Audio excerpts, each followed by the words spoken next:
Hey everyone, this is C Neha Gupta. Welcome you all on this channel. I hope आप सब लोग fit होंगे, स्वस्थ होंगे। कोविड के केसेस फिर से बढ़ने शुरू हो गए हैं, सो इसलिए अपनी हेल्थ का जितना हो सके ध्यान रखिए। मास्क लगाना स्टार्ट कर दीजिए एंड बाहर कम से कम निकलने की कोशिश करिए। सो आज की वीडियो में मैं डिस्कस करने वाली हूँ ROC कंप्लायंसेस कि अब करंट फाइनेंशियल ईयर 23-24 में आपको कौन से ROC कंप्लायंसेस का ध्यान रखना है। ये वीडियो इम्पॉर्टेंट है। रीज़न बीइंग इम्पॉर्टेंट क्यों है, बिकॉज मेजरली लोगों को ROC कंप्लायंसेस ना पता होने की वजह से काफ़ी बार लेट फीस पे करने पड़ जाती है, और लेट फीस काफ़ी बार इतनी ज़्यादा हो जाती है कि वो कंप्लायंस कॉस्ट से भी ज़्यादा बढ़ जाती है। सो इसलिए बेटर है ROC कंप्लायंस का ध्यान रखें। एंड ये वीडियो आपको जब भी हेल्प करेगी जब आप एक पेन और रजिस्टर लेके बैठेंगे और इन कंप्लायंसेस को नोट डाउन कर लेंगे, ताकि आप अपने क्लाइंट्स में भी फॉलो कर सकें। और अगर आप खुद से ध्यान रख रहे हैं अपने कंप्लायंसेस का, तो आप अपने प्रोफेशनल से फॉलो अप कर सकें इन कंप्लायंसेस के लिए। तो without wasting much more time, let's start this video.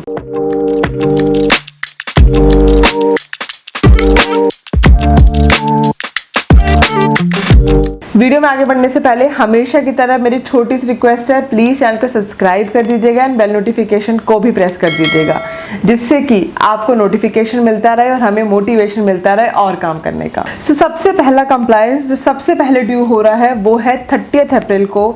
Compliance है, आपको फाइल करना है ई फॉर्म MSME 1, जो कि होता है आपको एक तरीके से रिपोर्ट करना होता है about your outstanding balance for the MSMEs, और ये फाइल होता है हर 6 मंथ्स के गैप पे।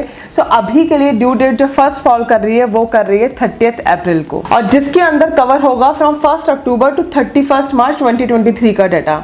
एंड ध्यान रखिए कि ये हर कंपनी को फाइल करना होता है। नेक्स्ट कंप्लायंस जो मेजरली लोगों को पता होता है वो है AOC 4।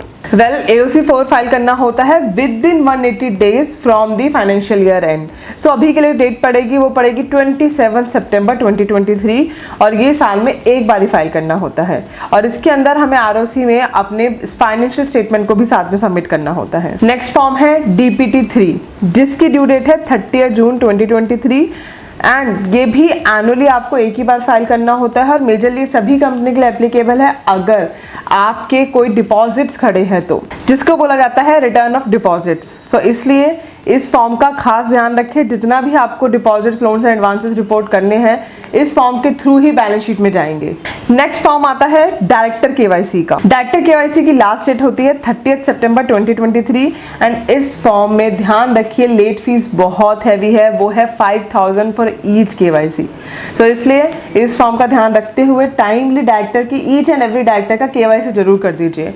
और यहाँ पर प्रॉब्लम क्या आती है, जिन कंपनीज का आप काम देख रहे हैं, या फिर वो डायरेक्टर जो जिस कंपनी में किसी भी डायरेक्टर है, उनके तो KYC हो जाते हैं, बट ऐसे डायरेक्टर जिन्होंने बस दिन नंबर लिया हुआ है बट कहीं पर भी डायरेक्टर नहीं है, तो उन लोगों के KYC मिस हो जाता है, क्योंकि उन डायरेक्टर्स को भी नहीं पता होता कि उनको भी KYC करवाना है।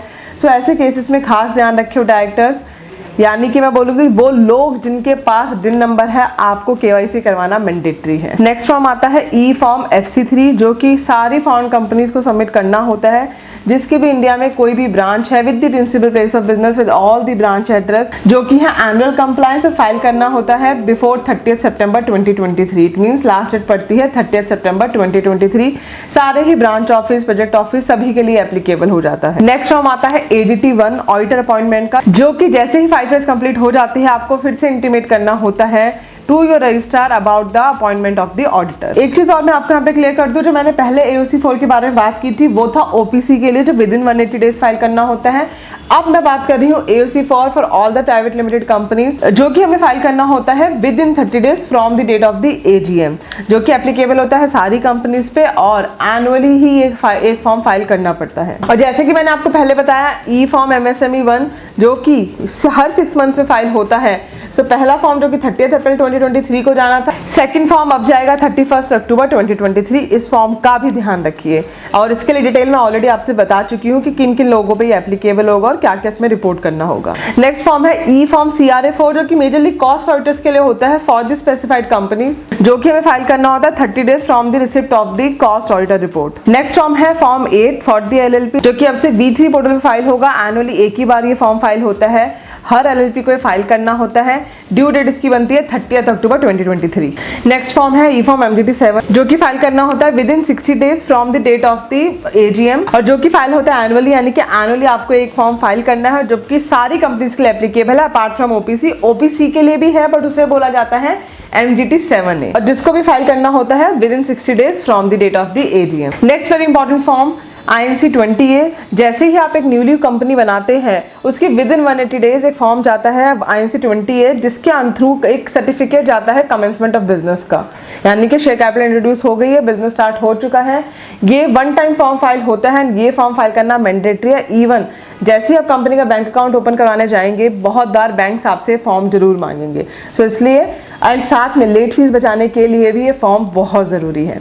आई होप इस वीडियो ने आपको काफ़ी हेल्प की होगी एक ROC कंप्लायंसेस को समझने के लिए। अगर आपको लगता है कुछ और फॉर्म्स भी इस वीडियोस में ऐड होने चाहिए थे तो आप मुझे कमेंट सेक्शन में बता सकते हैं, मैं उन फॉर्म्स को पिन कर दूंगी। आई होप वीडियो आपको अच्छी लगी होगी। स्टिल अगर आपकी क्वेरी है तो आप मुझे या तो कमेंट सेक्शन में पूछ सकते हैं या फिर कॉल कर सकते हैं। नंबर है 8375831676। मिलते हैं नेक्स्ट वीडियो में। Till then bye bye.